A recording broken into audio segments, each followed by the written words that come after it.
आइए, सुनिए, देखिए, समझिए सनातन सत्य। जैसी दृष्टि वैसी सृष्टि, दृष्टि विज्ञान। कुदरत, कुदरती रचना एवं कुदरत के कानून से शाश्वत सुख की प्राप्ति। जोधपुर के परम पूज्य महात्मा उपासक प्रोफेसर डॉक्टर सोहन राज तातेड़ के निर्देशन में सनातन सत्य। जैसी दृष्टि वैसी सृष्टि, दृष्टि विज्ञान।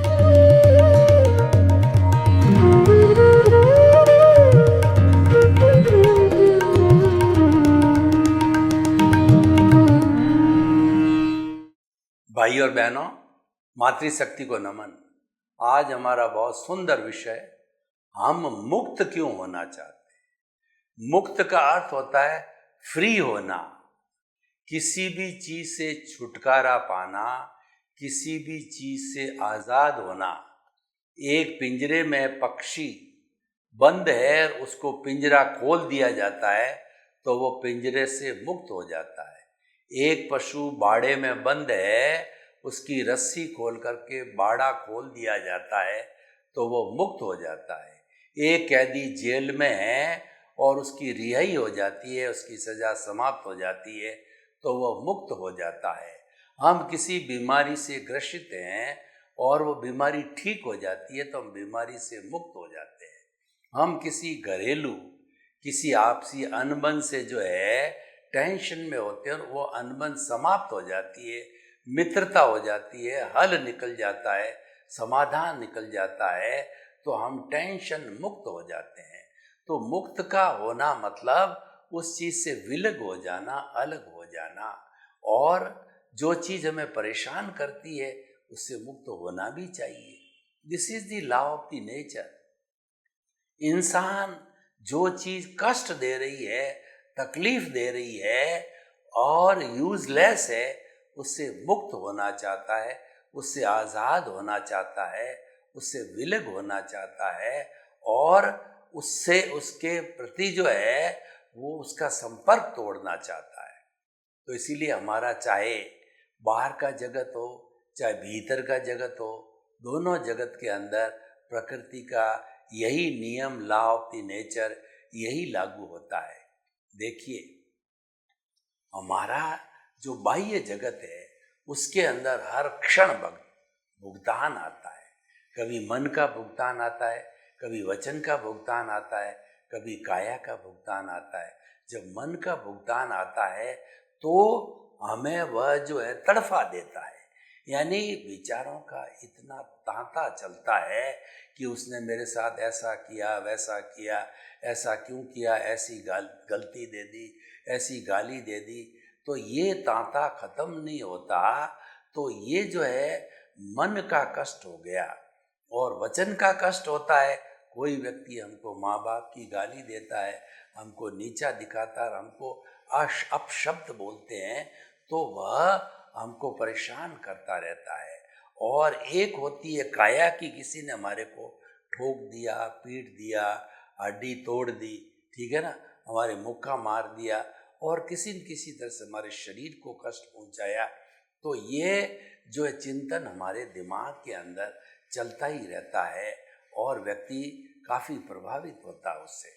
तो ये इन सब चीज़ों के कारण व्यक्ति में एक तनाव पैदा होता है, व्यक्ति के मसल्स जो है कड़े हो जाते हैं, व्यक्ति के विचारों में नेगेटिविटी आ जाती है, व्यक्ति की शांति भंग हो जाती है, व्यक्ति परेशान हो जाता है, अस्त व्यस्त हो जाता है। तो इसीलिए कुल मिलाकर के व्यक्ति इन सब समस्याओं से मुक्त होना चाहता है। तो अच्छी बात है, मुक्त होना भी चाहिए। और देखिए, मैं आपको एक दोहा बताता हूँ, 3 बात से जीव को सदा राखिए दूर, कर्ज, बीमारी, मुकदमा और फिर खाओ भरपूर। हमें अगर मस्त रहना है, व्यस्त रहना है, अस्त व्यस्त नहीं होना है और बड़े आराम के साथ जिंदगी बसर करनी है, तो 3 चीज़ों की सावधानी रखो। एक तो कर्ज, व्यक्ति जब कोई कर्ज ले लेता है, छोटा लेता है, बड़ा लेता है, तो कर्ज जो है वो चक्रवृद्धि ब्याज घूमता रहता है। कर्ज का मीटर न तो रात में सोता है न दिन में सोता है। हमारे बिजली का मीटर तो स्विच ऑफ होने पर बंद हो जाता है, पानी का मीटर वाल्व बंद करने से बंद हो जाता है, लेकिन इस कर्ज का मीटर बंद होता नहीं है। 24 आवर चक्रवृद्धि चलता है और वो कुछ ही सालों के अंदर देखते देखते डबल, 3 गुना, 4 गुना हो जाता है। और बीमारी देखिए कि किसी व्यक्ति को बीमारी आती है तो उसके पारिवारिक जन उसको डॉक्टर के पास ले जाते हैं। बड़ी बीमारी होती है तो हॉस्पिटल में भर्ती कराते हैं, कई दिन हॉस्पिटल रहते हैं, फिर घर में रहते हैं और घर में भी ला करके पूरा मेडिकल रूम बनाना पड़ता है अगर लंबी बीमारी हो तो। देखिए, खुद जो बीमार व्यक्ति वो तो भुगत ही रहा है, लेकिन उसके ऊपर वाले पारिवारिक जन है वो भी भुगत रहे हैं, और उसके जो आजीविका कमाने वाले हैं, बेटा है या बाप है जो भी है, तो वो भी इस काम में लग जाते हैं, तो सभी उससे जो है कष्ट पाते हैं। और तीसरा, मुकदमा, ये तो बड़ी भयंकर चीज है। किसी से हमारी अनबन हो गई, कोर्ट में केस लग गया तो हमेशा चिंतन रहता है, पता नहीं निर्णय मेरे पक्ष में जाएगा उसके पक्ष में जाएगा।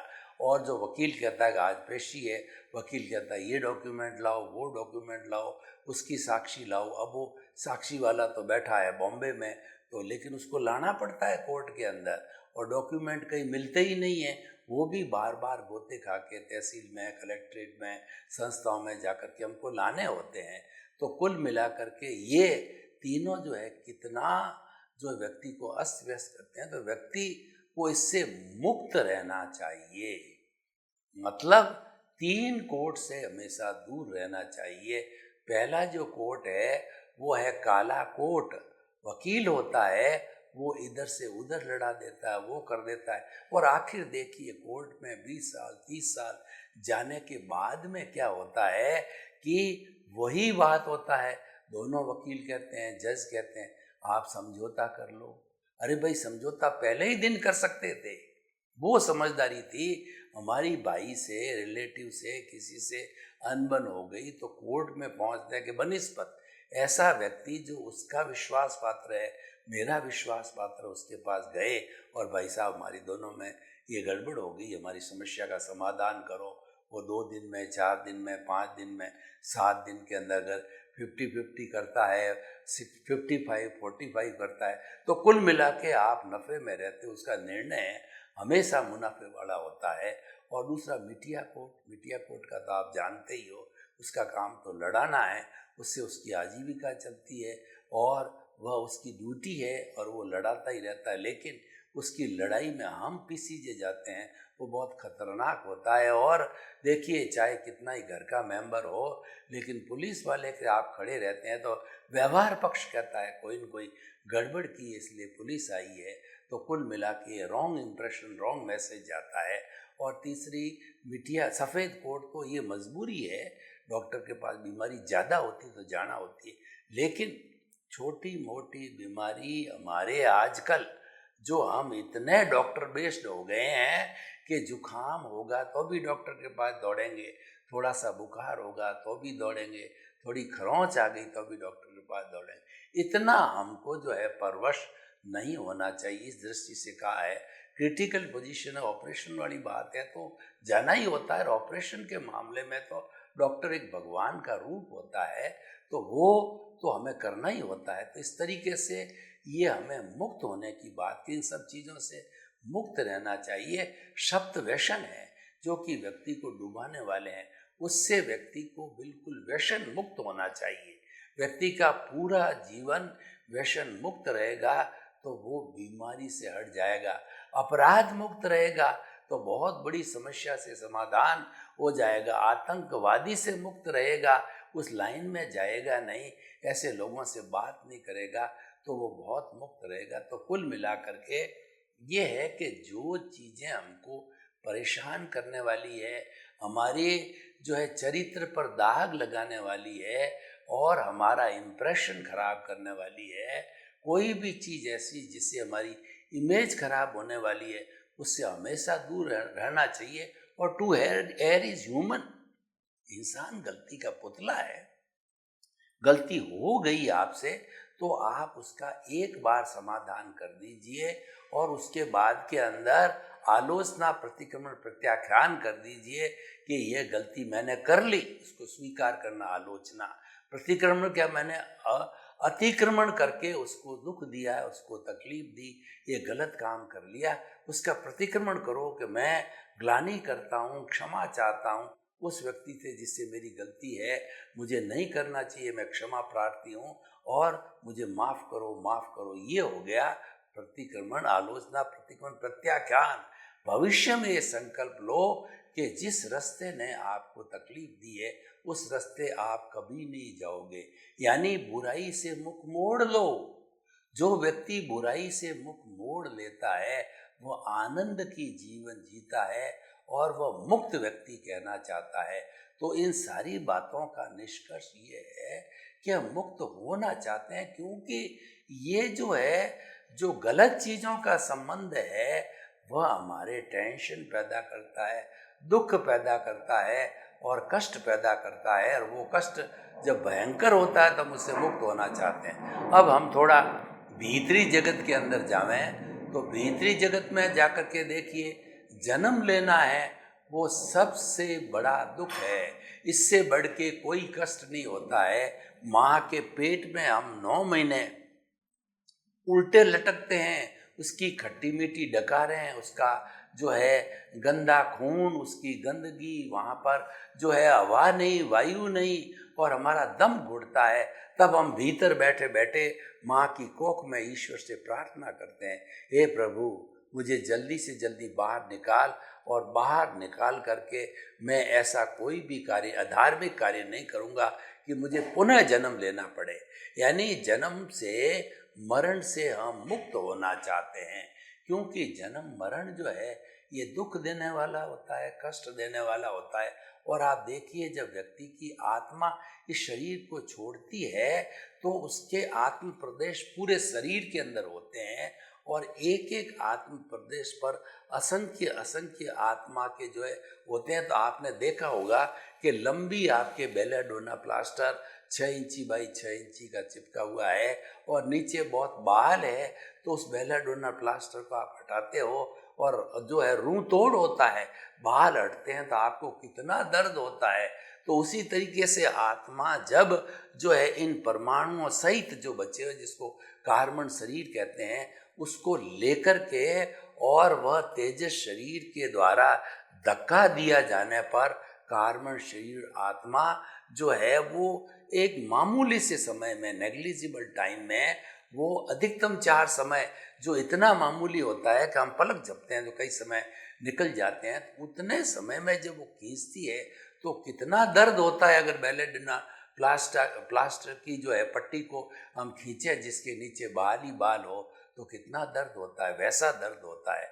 यानी जब हम मरते हैं बहुत भयंकर दर्द होता है और माँ के पेट में लटकते हैं तो 9 महीने तक कष्ट भुगतते हैं।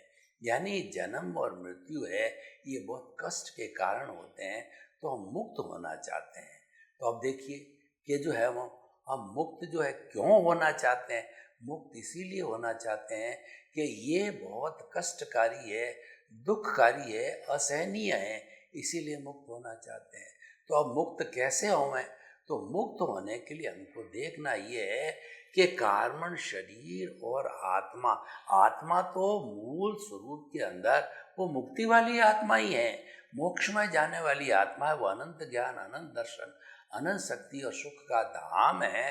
वो ज्ञाता है, दृष्टा है, तो वो तो मुक्ति है, उसको क्या मुक्त करना। लेकिन जो हमारा मिश्र चेतन अज्ञान है, अज्ञान को कोई क्रोध, मान, माया, लोभ कहता है, कोई कषाय कहता है, कोई कर्म फल कहता है, कर्म रज कहता है, कोई कर्म शरीर कहता है, कोई लिंग शरीर कहता है, कोई कॉजल बॉडी कहता है। तो ये जो मिश्र चेतन अज्ञान है इसने दोनों को बांध रखा है।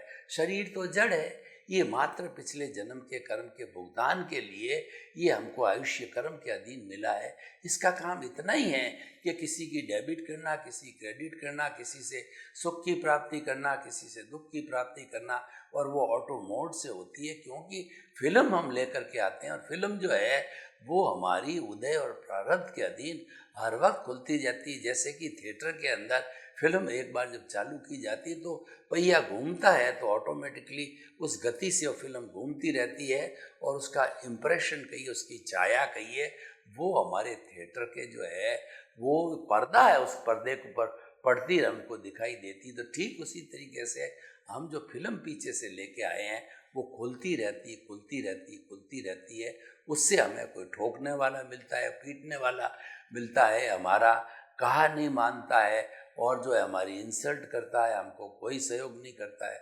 जैसे स्वयं का बेटा ही क्यों नहीं हो, पत्नी भी क्यों नहीं हो, और जो है कुछ ऐसे भी मिल जाते हैं जो खूब सेवा करते हैं, श्रवण कुमार मिल जाते हैं, ऐसे बेटे, ऐसी संतान भी मिल जाती है। तो ये तो सारा लेना देना, डेबिट क्रेडिट, ये हमारा पिछले जन्म का हिसाब होता है जो हमारे चलता रहता है ऑटो मोड से, जीवन भर चलेगा। इसको उदय और प्रारब्ध कहते हैं। तो ये तो चलता रहता है, लेकिन प्रश्न ये है कि ये तो भुगतना ही पड़ेगा, और ये जड़ है, और ये जो है ऑटो मोड से ख़त्म होने वाला है। यह भी चला जाएगा, यह भी चला जाएगा। जो लेके आए वो स्थायी नहीं है। मन वचन काया तथा उससे जुड़ी हुई हर अवस्था मात्र कुदरती रचना है। कुदरती रचना का अर्थ यह है कि उसका क्रिएटर, ऑपरेटर, डिस्ट्रॉयर कुदरती है, और कुदरती संजोग जुटाती है। कुदरती जो है हमको सेवा कराती है या हमको पनिशमेंट दिलाती है, वो सारा कुदरत करती है। वो तो जो है वो हमारे ताबे नहीं है। वह तो कठपुतली के रूप में हम कुदरत के हाथों नाचते रहते हैं, तो वह चीज़ अलग है। और हमारी वहाँ कोई स्वतंत्रता नहीं, 100% स्वतंत्र, एक सांस लेने की भी स्वतंत्रता नहीं है। तो ठीक है, उसको चलने दीजिए। पर अब हम मुक्त कैसे हो गए कि ये तो भुगतान से मुक्त हो गया, जब शरीर चला गया तो पूरा भुगतान हो गया। लेकिन क्वेश्चन ये है कि हमारा जो आत्मा है, उस आत्मा के साथ के अंदर जो कर्म रज या कॉजल बॉडी लगी हुई है, उसके अंदर कुल 8 तरह के कर्म होते हैं। 4 जो होते हैं हमारी आत्मा की घात करते हैं, उसको घाती कर्म कहा जाता है, और ये कैरी फॉरवर्ड होते रहते हैं। जो मैंने भुगतान की बात की, ये तो अघाती कर्म है, और ये हर शरीर के जो है पिछले जन्म के इस जन्म में भुगतान हो जाते हैं। फिर नए जन्म में नए जो है वो अघाती कर्म आते हैं। हर जन्म में नए नए अघाती कर्म आते हैं, क्योंकि शरीर अलग अलग होता है, आयुष्य अलग अलग होता है। लेकिन जो मुख्य आत्मा की घात करने वाले, क्योंकि मुक्ति में जाने वाला आत्मा है, अनंत ज्ञान यानी केवल ज्ञान की घात करने वाला, अनंत दर्शन केवल दर्शन की घात करने वाला, और अनंत सुख जो हमारा जो है मोहनीय कर्म है, जो हमें कष्ट देता है, और उसके बाद में अनंत शक्ति मतलब अंतराय कर्म होता है, वो हमारी शक्ति को रोकता है। तो ये जो है ये तो कैरी फॉरवर्ड होते रहते हैं, ब्रॉड फॉरवर्ड होते हैं जन्म जन्मांतर से। आप कंप्यूटर में आपने देखा होगा कि जो जो डाटा दिए जाते हैं, और उसके साथ में आप डालते रहो डाटा, चाहे पीडीएफ रूप में डालो, चाहे फोल्डर में डालो, तो वो डाटा आगे से आगे जुड़ते जाते हैं। और राजा है और सेनापति है, जिस किसी भी जो है वो सेना के अंदर सेनापति या राजा लड़ता रहता है तो सेना टिकी रहती है, और सेनापति या राजा को बंदी बना दिया जाए, मर जाता है, तब वो सेना भगदड़ होके भाग जाती है। तो अगर हम मोहनीय कर्म को समाप्त कर देते हैं तो बाकी के जो है ज्ञानावर्णीय दर्शनावर्णीय अंतराय तो बहुत जल्दी समाप्त हो जाते हैं। और ये मोहनीय कर्म की कुल 28 प्रकृतियाँ होती है। वो अनंता अनुबंधी अप्रत्याख्यानी प्रत्याख्यानी स्वंजलन को गुणा करो क्रोध मान माया लोभ से, तो 16 प्रकृतियाँ ये हो गई, और 9 कर्म होता है। और उसके बाद के अंदर वो हमारा दर्शन मिश्र मोहनीय होता है। तो इस तरीके से इसको समाप्त करने, मोहनीय कर्म को समाप्त करने के लिए हमें वैराग्य भावना लानी पड़ती है, हमें अनासक्ति की भावना लानी पड़ती है, और हमें किसी गुरु को ढूंढना पड़ता है, क्योंकि ये बड़ा कर्म है। तो गुरु भी है, कोई भी अगर मान लो ज्ञानी पुरुष है या गुरु है, तो वो क्या करता है कि इस अज्ञान रूपी अंधकार को, ये जो दर्शनावरणीय कर्म है, हमारा जो मोहनीय का जो दर्शन मोहनीय कर्म है, इसका जो अनंतानुबंधी है, जिससे कि हमारे सारे कर्म जो है वो इकट्ठे होते हैं या कर्म पैदा होते हैं, तो उसको वो भस्मीभूत कर देता है। ज्ञानी पुरुष अपने जो है वो कहना चाहिए अतिशय के द्वारा, अपनी कृपा से, अपने ज्ञान से, और क्योंकि हमारा जो है हमारा गुड लक होता है, हमारा जो भाग्योदय होता है, पुण्योदय होता है, उधर से गुरु मिल जाता है तो हमको ज्ञान देता है। तो ज्ञान देने में सबसे बड़ा चमत्कार क्या होता है कि हम पहले बहिर आत्मा थे, और हम जो बहिर आत्मा होता है वो कर्ता पद पर विराजमान होता है, और ज्ञान लेने के बाद के अंदर हमारे में एक परिवर्तन आता है। तो जब दर्शनावरणी, जब हमारा दर्शन मोहनीय समाप्त कर दिया जाता है, भस्मीभूत कर दिया जाता है, तो हमको जो है आत्म पद पर बिठा देते हैं, यानी कि हमको चारित्र मोहनीय कर्म के रूप में बिठा देते हैं। और जब हम आत्म पद के ऊपर बैठ जाते हैं तो आत्मा के चिंतन की बात करते हैं, अपने स्वरूप की बात करते हैं। तो मैं ये कहना चाहता हूँ कि मुक्त होने के लिए ज्ञानी पुरुष मिल गया, ज्ञान मिल गया, अब आपको एफर्ट्स करने हैं, उसका नाम रियल पुरुषार्थ है। और जो पुरुषार्थ बाहरी जगत में हम कर रहे हैं, जैसे कि शादी होना, बाल है, बच्चे हैं, उनको जो है पैरों पर खड़ा करना, उनको पालना पोसना, और खुद जो है व्यवसाय करना, इंजीनियर, चार्टर्ड अकाउंटेंट, और जो है प्रोफेसर, किसी न किसी रूप के अंदर करना, और दूसरा मैं और मेरा से जुड़े रहना, मेरा घर, मेरा परिवार, मेरी धन, मेरी दौलत, इन सब चीज़ों के साथ में हम जो है बाह्य जगत के अंदर जुड़े रहते हैं। और वो सारा जो होता है बहिरात्मा का फंक्शन होता है। बहिरात्मा क्या कहता है कि मैंने पिया, मेरे बैल ने पिया, कुआ ढहे तो ढहे। वो प्योरली स्वार्थ की चेतना होती है। स्वार्थ की चेतना बुरी नहीं है, स्वार्थ की चेतना भी जरूरी है, क्योंकि व्यक्ति का खुद का शरीर होता है, उसका परिवार होता है, उसके अतिथि देवो भव होता है, उसके सामने समाज, देश, राज्य सभी, वो गृहस्थी है, वो कोई सन्यासी नहीं हुआ है। तो स्वार्थ भी जरूरी है, लेकिन स्वार्थ कितना, ये बात जरूरी है, उसकी सीमा होनी चाहिए। ऐसा नहीं कि आप केवल 100% जो है स्वार्थ में ही जुड़े रहो, आप स्वार्थी बन जाओ, परार्थ की बात ही नहीं करो, तो वह बुरा है।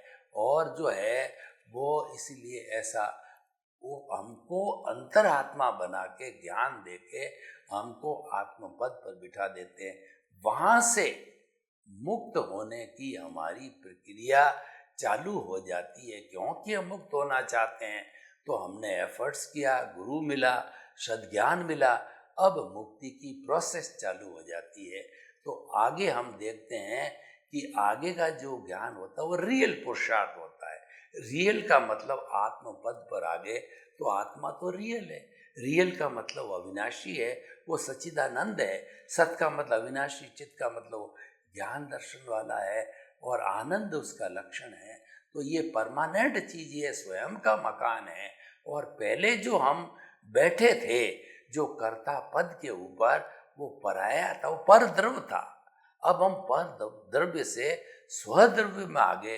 ये स्वद्रव्य परमानेंट है, पर द्रव्य टेम्परेरी है, पर द्रव्य नाशवान है, वो अवस्था मात्र है, वो आता है चला जाएगा। आपको क्या चाहिए? आपको टेम्परेरी सुख चाहिए, जब ठीक है, आप जो है बने रहो अपना बहिरात्मा, लेकिन आप तो मुक्त होना चाहते हो। आपने तो जीवन का लक्ष्य मुक्त होना बनाया। और मुक्त कौन हो सकता है? मुक्त कोई पेड़ पौधा या पशु पक्षी नहीं हो सकता, मुक्त मनुष्य हो सकता है। मुक्त का अर्थ होता है अज्ञान से मुक्त होना। तो इसीलिए जो है कषाय मुक्ति सच्ची मुक्ति कही है। मुक्त का अर्थ यह नहीं हुआ ये घर में बंदी और बंदी से आपको आज़ाद कर दिया, आपको जेल से आज़ाद कर दिया और जो है वो आपको कोई टेंशन है तो टेंशन का समाधान निकल गया और आप आज़ाद हो गए। ये तो सब व्यवहार जगत की बातें हैं, ये तो ऑटो मोड से चलती है। हम अभी बात कर रहे हो अध्यात्म जगत की, परमानेंट बात कर रहे हैं, क्योंकि परमानेंसी का काम केवल मनुष्य ही कर सकता है। सत्संग केवल मनुष्य ही कर सकता है। ये सत्संग करने में पशु के सामने बैठूं तो आप लोग कहोगे कैसा मूर्ख है जो ये भैंस के आगे बीन बजा रहा है। और भैंस क्या समझती है कि मुक्ति क्या है, बंधन क्या है। बात सही है, तो मैं आपके सामने क्यों कर रहा हूँ कि आप मानव हो, आप इंसान हो और आपको पट्टा मिला हुआ है, मुक्ति का पट्टा, आपको मुक्त होने का पट्टा है, आपको मोक्ष का पट्टा मिला हुआ है। आप में अर्हता है, आप में योग्यता है। तभी मैं आपसे बात कर रहा हूँ कि आप जो है वो रियल पुरुषार्थ चालू करो। और रियल पुरुषार्थ इस जंक्शन पॉइंट जिस पे हम बैठे हैं, जिस आत्म पद पे बैठे हैं, ये जंक्शन पॉइंट है। ये जो पॉइंट है हमारे ज्ञाता दृष्टा का पॉइंट है, ये वेद विज्ञान का पॉइंट है, ये हमारा जो है रियल पुरुषार्थ का पॉइंट है। ये दृष्टि विज्ञान यहाँ से ऊर्ध्वगामी करो। जो अधोगामी है वो तो अपना भुगतान चल रहा है, चलने दो उसको। खाली मात्र जानना देखना, नो रिएक्शन, नो संबंध, नथिंग एट ऑल। आपका सारा समय जो है वो उसमें जाना चाहिए कि मन वचन का ऐसे मुक्त, ऐसा में शुद्ध आत्मा हो। मतलब आप जो आपका अस्तित्व है उससे बात करो, आप उसका निरीक्षण करो, परीक्षण करो और आगे से आगे आप जो है रियल पुरुषार्थ में बढ़ते रहो और अपने स्वरूप की संपूर्ण जानकारी करोगे तो संपूर्ण मुक्त हो जाओगे। सर्वे भवन्तु सुखिनः, सर्वे सन्तु निरामया। लोक के सब जीवों को सुख मिले, शांति मिले, आनंद मिले, प्रेम मिले, सौहार्द मिले और सभी हम वसुधैव कुटुम्बकम के सदस्य बनकर आनंद से जीवन यापन करें। आपके प्रति मंगल भावना। ओम शांति।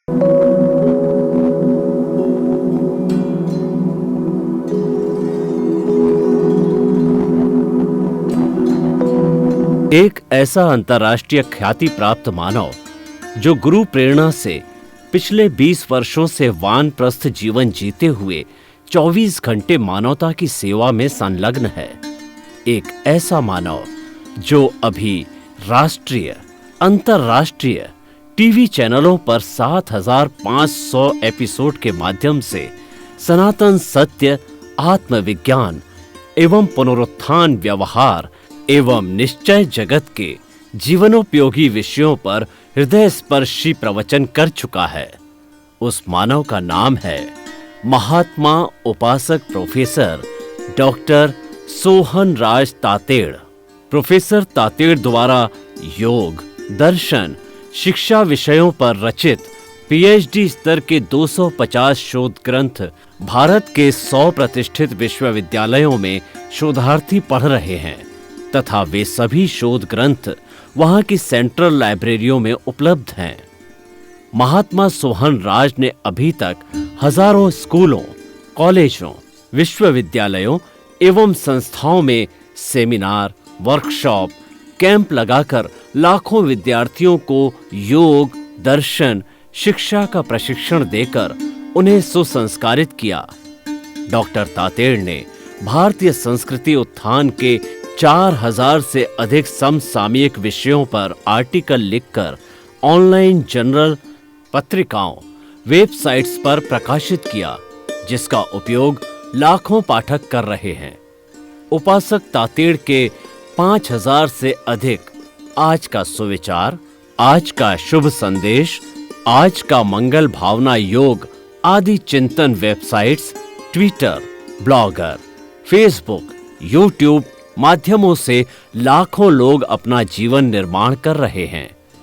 मानवता के मसीहा ऐसे महामानव महात्मा सोहन राज तातेड़ के प्रोफाइल को अभी तक विश्व के 20 लाख दर्शक यूट्यूब पर, 12 लाख गूगल पर एवं लाखों दर्शक फेसबुक, ब्लॉगर, ट्विटर और इंस्टाग्राम पर देख चुके हैं।